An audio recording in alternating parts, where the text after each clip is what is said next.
حدثنا سعيد بن يحيى بن سعيد القرشي قال حدثنا أبي قال حدثنا أبو بردة بن عبد الله بن أبي بردة عن أبي بردة عن أبي موسى رضي الله عنه قال قالوا يا رسول الله الإسلام أفضل قال من سلم المسلمون من لسانه ويده.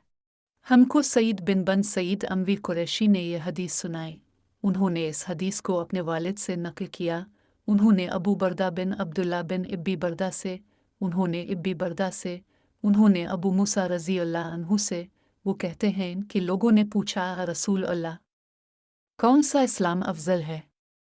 तो नबी करीम सल्लल्लाहु अलैहि वसल्लम ने फरमाया, वो जिसके मानने वाले मुसलमानों की ज़बान और हाथ से सारे मुसलमान सलामती में रहे।